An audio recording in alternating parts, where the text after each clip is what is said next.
We're heading to Happy Valley on a Wednesday night for an 8-race programme in the city. No trophy race as such. To finish off, though, with 3 Class 3s. Got it all covered for you here on Racing to Win. I'm Andy Lejeune, joined in the studio by our form analyst Paul Lally and race caller Tom Wood as well. Tom and Joe Moreira and Grant Van der Kirk back as well Wednesday night. Yeah, they are, and Joe's got a good book of rides through the course of the evening. Certainly looking forward to seeing what the Hulk can do in race number 6. He was on the Derby Trail, but that's all come up a bit fast for him, and he's not heading there now. But Casper found Zach Purton teaming up with him. He's got a lot of gear changes.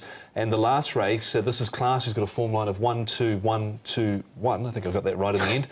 He's going exceptionally well. He'll go around fairly short, I think, in that last race, but there's a bolter in that race who won last start as well. Ping Hai Galaxy at 159 to 1. You won't get that price this time round. Speaking of the Hulk and Class, Paul already got jackpot wise Wednesday. Great segue there. I'm going to tell you about a jackpot in the Triple Trio. You've lost your way now, haven't you? Yeah, 1.4 million. It's the Triple Trio, so expecting to get up to 2 million. So there's a decent jackpot to start you off in the Triple Trio. Some good racing, as you mentioned, and a few shorties. All right, we'll get to those in a moment or so. But before we get into Happy Valley on Wednesday night, let's look back at Sha-Tin on the weekend in our racing review.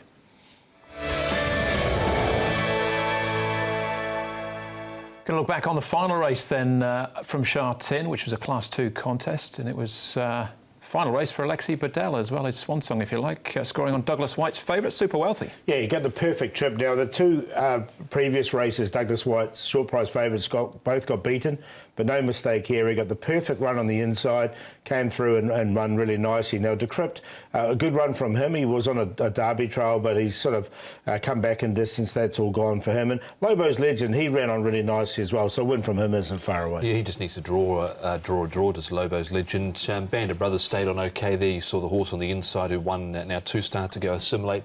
Ran well there, and also a Racing Fighter on the outside. But Alexi getting the job done with, in the end, a pretty progressive horse. Absolutely. Alexi signs off with over $30 million in prize money, close on 30 winners for his short stint as well, but back in France now, and wouldn't be a massive surprise to see him return. As far as Far Above is concerned, a big disappointment. We're still left scratching our heads a bit. Yeah, he got to the outside. He had a pretty good run in transit. He did miss the kick slightly, but once he got to the outside, he never really let down. And the other one, In a Flame, he never got into it either because he whacked his head at the start, basically, because he wanted to do a bit of a zigzag in the gates. Yeah, I think there's definitely excuses for In a Flame. All right, as far as the ratings are concerned, well, Amazing Chocolate, it was Amazing Chocolate earlier on the day, absolutely bolted up. He got a fair whack. He got 11 points. Who were the stars on show? Yeah, outside of that, you can see 9 Eternal Harvest. He was able to grab a win at his second start. He was much better behaved in the gates as well. Circuit 3 continued on his winning way. He copped 6 points there, and a couple of nice wins from Allied Agility, Top Score and E-Star. Yeah, Circuit 3 is really game places this season. Penny's really dropped for him, and he's winning them in a row, wasn't he? And was one of 3 winners of the afternoon for Chad Schofield as well, so it was a good day for Chad. All right, they were the big winners of the afternoon. We'll see if we can find some more, though, with our horses to follow.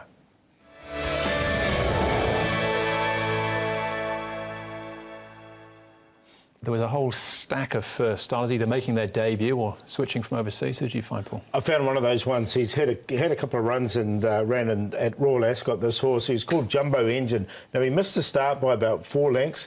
Once he got into a stride, though, you can see him switching around into the middle of the field, and he hit the line really nicely. One of Douglas White's having his first start here in Hong Kong. I thought it was a run full of merit. It was 95 to 1. You're not going to get that price next time. And the best part of his run was towards the end. Now, he did win over 1,000. He did run up to 1,200. So he looks like a sprinter out and out. All right, as Allied Agility winning that, picking War of Courage. What about you, Tom? First race for me, a number of first starters went round in that first. I went with the Decisive 12. Now, he was the best of the first starters because 2 of the tried horses had run 1 and 2. They were Trust Me in the Red, Blinkers and Zero Hedge, who's in front at this point. But I thought he stayed on well enough. He actually went off favourite in the market just at 3.7 in front of the horse who eventually did get out to win the race. But Vincent Ho Crisso teamed up here. I think off the back of this run, a win would be coming sooner rather than later for Decisive 12. All right. For me, we're actually going back to the Super Wealthy race that we just watched, but look further back. Flashcard down on the rail. Now, he was making his Hong Kong debut. His name was the same when he raced in England for Andrew Bording.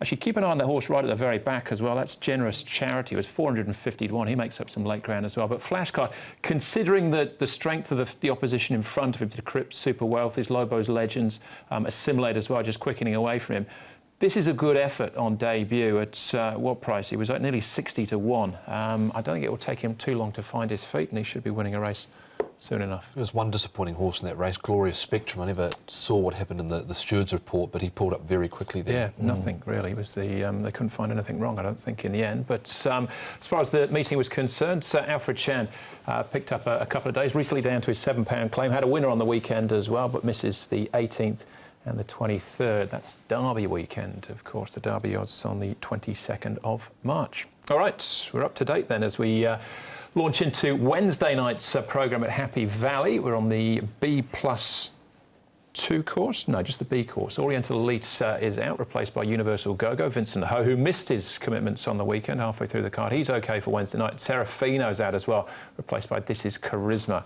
Karis Teaton will be riding there. Mr. So-and-So, top weights in the 8th, now replaced by First Responder and Neil Callan, who'll carry £120 there. All right, so yeah, B course for our 8-race programme, and it's meeting number 50 of the season as well. We start off with a Class 5, the only Class 5 of the night. It's a 1,000-metre dash, the only 1,000-metre race of the evening as well. Headed by UW Brother, a couple of class droppers here, UW Brother being one of them. Class 5 first time, course and distance first time, blinkers first time. Aurora Steed into this grade for the first time as well. Demons Rock run up last time, 1,200 metres. Multi-Max will roll forward, as will Great Sun. Of the rest of them, Fire and Gold had maiden victory 2 starts back at Chartin over the 1,200 metres. Travel Success is first up for the season, and down to Show Mission, who drops from the 12 back to the 1,000, where he's won twice in the past.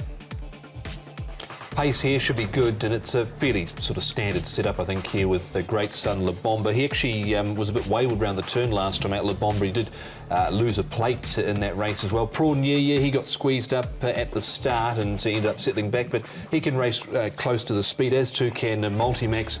UW Brother, he was up near the pace in a barrier trial, but whether he's got enough speed to cross a few of these, it might be a bit awkward from him for gate number 9. Here he is too, the one you're just talking about, UW Brother. He's been downgraded into Class 5. His work's been good, but it's been good all season, to be fair, and he does come down. Now, they're going to put blinkers on for the first time, so we'll see if that helps, but he has got that awkward draw. The Bomber generally works well. Another one who's been working well all season, yet to break through. You can see he goes nicely enough once again here with Douglas White aboard, so his work's been pretty good leading into this. As per normal, just a rider there with him. And Show Mission, he's getting right down at the bottom here now. He's down to a rating of 26, this horse. But he'll get his opportunity once again from barrier number 1, and he's been running fairly this season as well. Yeah, all right, well, we'll see him in action, our first key race in actual fact, Show Mission, along with Demons Rock, La Bomba and Prawn. Yeah, this is 1,200 metres we're looking at. They drop back to the 1,000. I mentioned La Bomba going a little bit wayward on the turn. You can see he just drifted right out to there. Demons Rock, I thought, on this occasion had every chance, no excuses, beaten by a 32 to 1 shot in Fox Chunga. This horse went round at 3 points. I think I mentioned in the call that he's allergic to winning, and this basically was the case here, run down by a bolter. Yeah, look, I put him in on a place line only. He's hard to have on a win line. 0 from 23 at the moment. That is Demons Rock. Fire and Gold and Farm Bumper, we can take a check on it. This is at Chartinnig over the 1,200 metres, so a drop-in trip and a try of the 1,000 the first time for Farm Bumper. Yeah, now, interesting Farm Bumper. He's won a trial recently as well, but he's a horse, again, he's always looked good in the mornings, but he's been a bit of a morning glory to date. For his 10 starts, he hasn't earned a check yet, actually.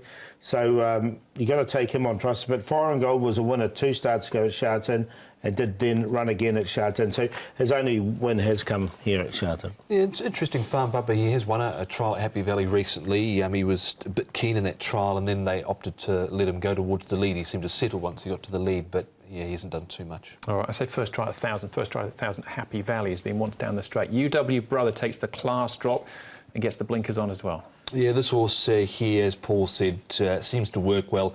Look, he's at 2 and 1 in the market. I wouldn't be taking 2s or anything near 2s about him here. Blinkers go on first time. Jack Wong rides. Just weakened over the final stages last start, but showed speed in this recent trial. Not tested too much to the line, but he needs to front up and show something. His best run was down that straight 1,000 when he back in his Griffin days. Since he's got a rating, he's had a couple of 4ths in Class 4, but barrier 9, yeah, you wouldn't take sure price on him. No. All right, Multi-Max and Travel Successor. We haven't seen for a long time Travel Successor. Back to April. Yeah, first start since then. Yeah, exactly. So he's had he did run fresh up quite well last season, but he's another one of these big long-term maidens. 31 start maiden.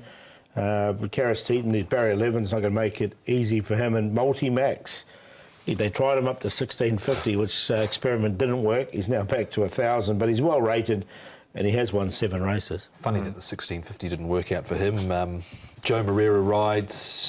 He's a rising 9-year-old, did win that trial, OK, I've got him in, but he hasn't quite got the speed of old. All right. You don't like the price about UW Brother, but is he a chance to run a place, do you think? Yeah, I put him in for 4th. I wanted to keep him quite safe, but look, I'm going to go with a horse called Great Sun. He has won twice in this grade before, Class 5 grades. Now, he's got a good draw, he's got the apprentice claim, so there's a couple of things in his favour. Be right on the pace as well. Yi Chong Lucky won a trial before he raced last time at Sha Tin. He comes back now to Happy Valley, and I think he's better here at Happy Valley, so we'll give him a chance to improve. It's second start for the new stable. Demons Rock, we talked about, a new UW Brother we have as well. 6-11, 4-1 and a trappy opener. Yeah, I'm loath to go with a 23 start maiden, but here I am putting him on top. Demons Rock, number 4, beaten last start by a bolter. I'll give him one more chance. Multi-Max goes in number 5. I thought Prawn you might be able to run well. He's a bit one-paced and he is a roar. He had mucus last time out as well and he got chopped up at the start. So there were a few things that went against him. Prawn and Yi Chong Lucky goes into the mix as well. 4, 5, 3 and 11. Your top tip, Great Sun, Paul, in that same trial as him was E-Star, who won at the weekend. Yeah, decent price as well. I think you're looking for a price about one here, so I've gone Prawn It's currently nearly 20 to 1. Matthew Chadwick, good gate for Richard Gibson. All right, that's race number 1, Class 5 over the 1,000 metres. Next up for us, race number 2, Class 4, up to 1,800 metres for the second.